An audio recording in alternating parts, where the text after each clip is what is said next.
Guys, time to check out what is new in Korea in 8.5, who they're abusing, who is a lot stronger since the new patch. Cassiopeia, by the way, is pretty much godlike in 8.5 now. We did talk about her for 8.4, so we're not going to do it again now, but in pretty much every single elo, she is a beast, even at lower ranks, which is not normal. Before we start, this video is sponsored by Battle Riot today, so thank you to them. We're kicking off Season 1 right now. I'm sure a lot of you will already know what it is, but it's a free-to-play game, a team battle arena brawler. Basically, you pick a champion, and there are a bunch of different ones. I'll show you some on screen. Range, supports, tanks, assassins, damage, whatever you fancy. Then you smack each other around in a 2v2 or 3v3, and it's a really fast-paced game with really quick matches. You can download it below, and if you use that link, you will also get a free mount, the Armored Black Bear that you use to ride around on that you can see me using in-game. Definitely check it out. It actually is a really fun game. Link down below. Let's get into Kog'Maw then, the first one of the video. There were buffs in 8.4, which were kind of nice, and nothing in 8.5 though. He really is a late game monster again now. A top 3 for games lasting past 35 minutes in Korea. It's weird though, because in Season 8 so far, his win rate was godlike at like 1 to 2 items mid-game. That is when he won the most before, but now it's kind of back to the old Kog'Maw again. The build hasn't really changed that much either. It is Rage Blade, Wit's End, and Runins. You can swap your Wit's End and Runins around if you want to, and then a defensive item normally, so like a Frozen Mallet or a Guardian Angel, Mercurial Scimitar, one of those. It still is Fleet Footwork as well, even after the nerfs. Sorcery secondary more now. You can take Bloodline for more lifesteal if you want to, in Precision though. This is the win rate though, and you see how it really pushes at like 30 minutes, which is like 3+ items in a game. Normally, it has to help that the supports now are more peel focused, so he can do a bit more then.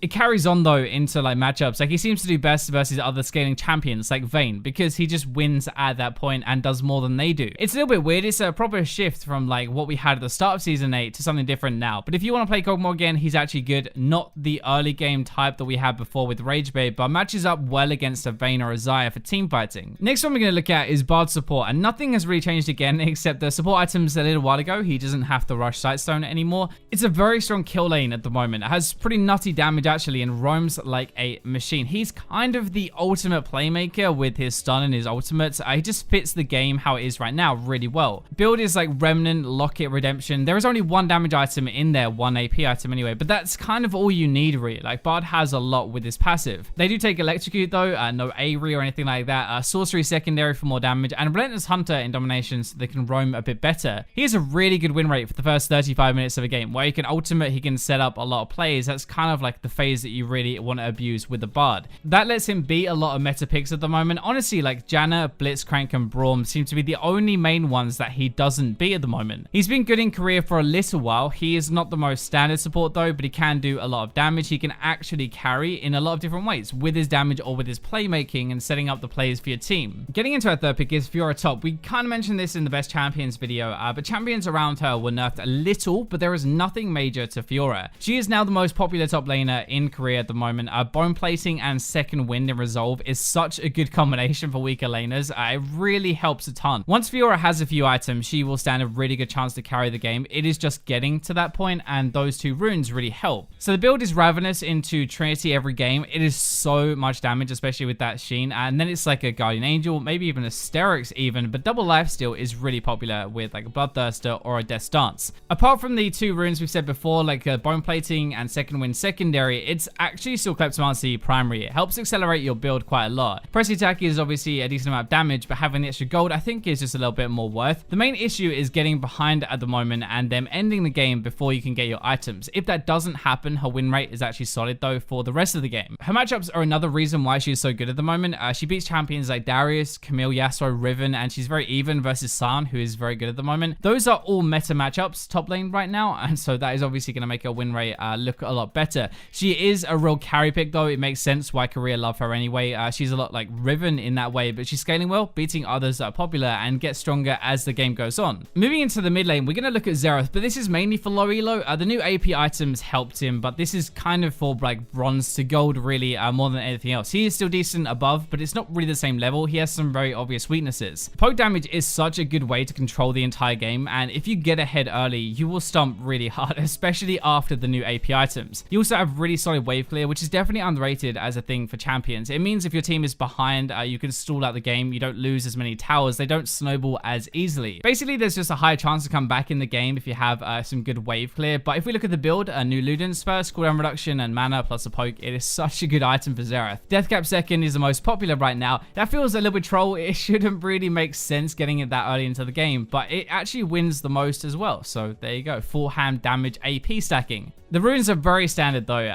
Comet into Inspiration, secondary, and the win rate is better early now. With the AP items, if you get ahead, you're able to poke down and get towers kind of for free basically. You siege together, you poke them away, and you get the tower. Matchups are a little bit rough sometimes, and this is why for higher reload it can be a little bit more of an issue. Champions like Fizz, Zed, and Echo are going to jump on you, and there's not much you can really do about that. At lower ranks that doesn't happen as much thankfully, and also versus mages he does really well, especially against a champion like Azir, which is played a lot. I know I say this a fair amount, but I do actually think he's one of the best for climbing at lower ranks. So yes, he's 100% skill shot based, and if you miss, you do absolutely nothing, but he does so much damage, and he can really solo carry, even a bad team. By the way, as we had a sponsor earlier in the video, we're going to do a $50 of RP giveaway as a thank you as normal. I put it in the middle this time to see how many of you actually watch, but yeah, just leave a comment. Any server I can give it to is fine, and I'll announce the winners in probably like 3 or 4 days to give everybody a chance to enter. So moving into our next one, Nocturne Jungle. He had massive buffs in 8.5. His passive is better, his Q and W got kind of quality of life things, just making it a tiny bit better, and his ultimate now lasts 6 seconds. The reason those are so good is because at every stage of the game now, he is actually a little bit better, but especially in team fights. You stick him against anybody that he can burst down, who's kind of low health, doesn't build defense really, and he will wreck them. So to counter him, really, you just pick tankier champions. The build can vary depending on the player, but you can go fully 30. Career actually does love as well, Warrior, Dustblade into a static Shiv combo as well. Going a mix of lethality and crit makes you scale a lot better. You still burst really hard, but you have a bit better auto damage as well. For runes, I personally think that Electrocute with Precision is really good. Some Koreans use it about 30%, but most Koreans prefer Ultimate Hat in Sorcery secondary so they can use their ultimate a bit more. Thanks to these buffs, if we have a look at his win rate, it's honestly very solid throughout the game now. He does really well at 3 items because he can burst, but even early game and even late game, he is actually a lot better than before. As we said though, he really needs to burst champions, so like Warwick, Kayn,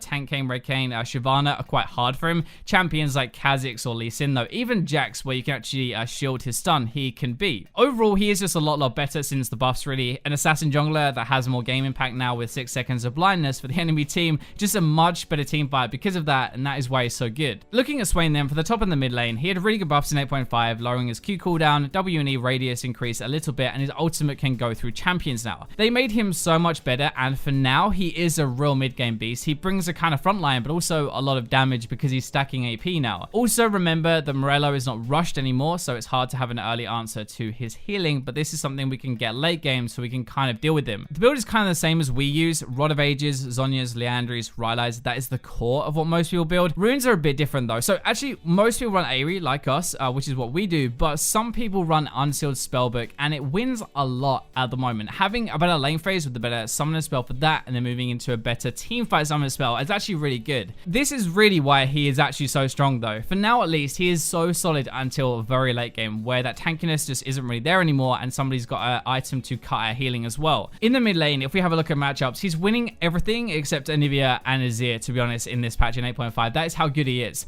Top lane, he'd be losing to like Sion and Darius, a bit more of a lane bully style. I know it's weird saying Sion's a lane bully, but in his current state, he kind of is. Apart from those, he is beating basically everybody else, which is why he's so good top lane or mid lane at the moment. He spiked up massively after the new patch. He is a real beast now, and it might take a little bit of a while to learn the new style of Swain, but it's definitely worth it. Sona support is the same as Bard. Nothing really changed except the AP item changes and the support changes a few patches ago, but when this isn't really AP Sona. The reason she is so much better though is because she's kind of like the teamfight god at the moment. Getting to late game with the Sona is just crazy, really. It's kind of ridiculous. We were used to her being a lane bully with the AP at the start of the season, but now it's all about the aura spam you get with the crazy ultimate cooldown reduction as you rank it up. The build is like Remnant, Sensor, Redemption Locket, pretty standard. It really helps the kind of AD carries we have at the moment though, keeping them alive and boosting their damage. Runes Aerie with either Inspiration or Resolve secondary, that's pretty standard as well, except Bone Plating in Resolve is actually sick with her as well. Even though she has a heal, it still really helps. This is kind of what I mean though with the win rate. So like 35 minutes plus, she is nuts. One of the best supports you can have on your team. That means she's even beating like Janna and Lulu, the ones that you would think outdo her in team fight, it's just not the case anymore. If she loses, it's mostly to early game stuff, which makes sense, like an Alistar who would kill her in the lane phase and just burst her down. We haven't seen her much since the old nerfs, old nerfs. Her lane can still get punished because of that, but how good she is when she's grouped makes up for that for sure.